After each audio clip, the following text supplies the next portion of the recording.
Hello, welcome. I'm your host, Elizibar. We're going to talk about Wolverine Black, White, and Blood #4. Yeah, you see it before you, the beautiful, awesome cover. You got this great silhouette of Mystique, right? And then, through the Mystique, it's like a cutout, man. In the old days, like what would have been really cool. What if, imagine this with me. Like, you remember that issue of Wolverine, right? With the claws across here that was die cut, cardstock cover. What if they'd went all out on this cover? And so Mystique, you know, you would have to maybe redone the art a little bit so that the gun didn't go off the page here. But what if like Mystique was die cut in the page, like she was about this tall, and it was die cut, and Wolverine was coming through on the interior first page? Like, wouldn't that have been really really cool? But alas, it was to not be. We didn't get that. Instead, we get a really cool cover, which could have been cooler. And then you open up to this. The first thing you see in a comic book should be cool. You want to know what's cool? Page #4. Do you count the interior cover as a page? If you do, this is the cool thing. This great, gloomy Wolverine monologue here. So he's been going around Tokyo basically drinking and fighting in every bar he can find because he's Wolverine and he just broke up with Mariko. Which is kind of funny because the last issue, he and Mariko kind of took on like 50 ninjas, you know? And the Silver Samurai. That is the guy's name, right? Oh no, what if I just got that villain's name wrong? Anyway, doesn't matter. They're going around. He's going around. He's moping. Got this gloomy stuff here. I gotta say, except for like the last 2 pages, Kelly Thompson like did a pretty good job writing this. So who interrupts him, right? Because he's sniffing. He's looking. Look at that. Boom. He's looking to the side. Look at this beautiful grayscale art with this red Tokyo sky. It's awesome, man. Super thematic. So who's interrupting him? If you were thinking Sabretooth, you're wrong. Who has a skull on her forehead? I wonder, who has a skull on her forehead? So this is set not only right after Mariko and Wolverine broke up, but also like at some point after Rogue broke up with Mystique and da da da da da. And we just get an awesome fight sequence. Like, we just jump right into it. We don't even waste any time. We're just like, you know what?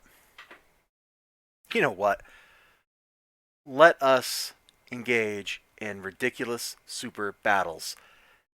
During this fight sequence, Mystique doesn't hold back, man. She busts out everything. Wolverine pretty much does too. Like, last warning, we do this tonight and I'm liable to kill you. I wouldn't have it any other way. And they go at it. Hammer and tongs, tooth and claw, however you want to phrase it, man. They have an absolutely fantastic fight sequence. The only flaw in the fight sequence is actually this one panel here, because it doesn't meet the style of the rest of the book. She's silhouetted in the style of the cover, but if you look at how everything's drawn elsewhere, like it needed some zipatone or something here, or this needed to be sketchier, like towards the ends of her body or something, kind of like her feet are here, to emphasize like the speed. Like, then it would have fit in. It would have been even cooler than it already was. And that is the only thing I'm knocking this fight sequence for. Towards the end of the story, there's some conversation that doesn't quite feel right to me. That's okay. The next story has Wolverine going after the Reavers in revenge, and the only part of it I'm going to show you, Wolverine versus Shark. Now, the funny thing was, I was looking at this, I'm like, isn't his skeleton too heavy and he can't swim? And he kind of addresses that over here. If I pass out from blood loss, my skeleton's going to sink me.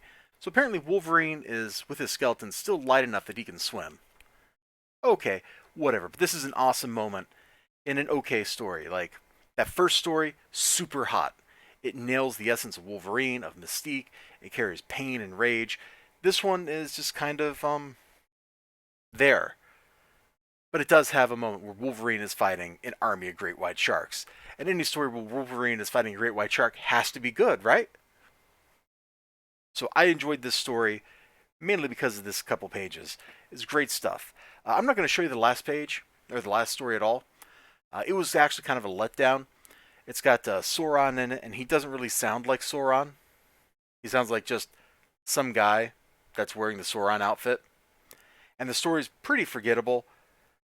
And I hate to say that because the story also features Wolverine fighting a Tyrannosaurus Rex. You would think like fighting a T-Rex would mean the story would be super awesome, but it was kind of a letdown. Kind of down. Yoop. So I'm not going to bother showing you that.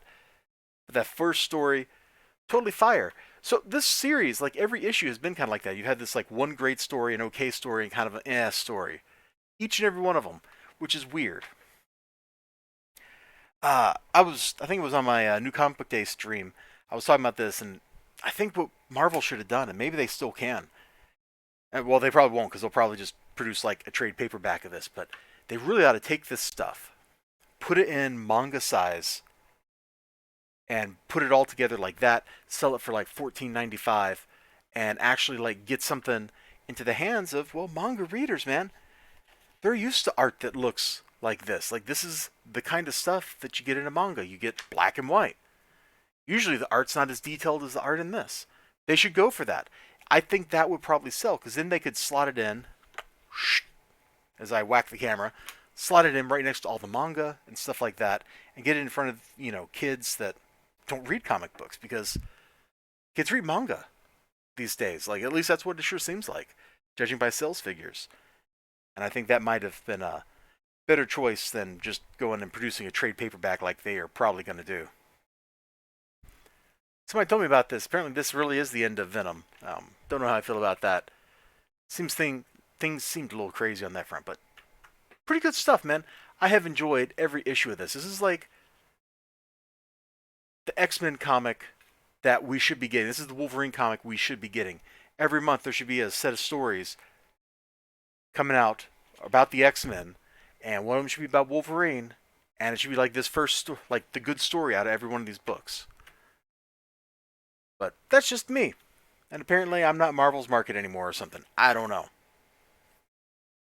That sounded kind of bitter, didn't it? I didn't really mean it that way. You all have a great day, great night, great whatever you got going on. Sure hope to see you again next time. Until then, bye-bye.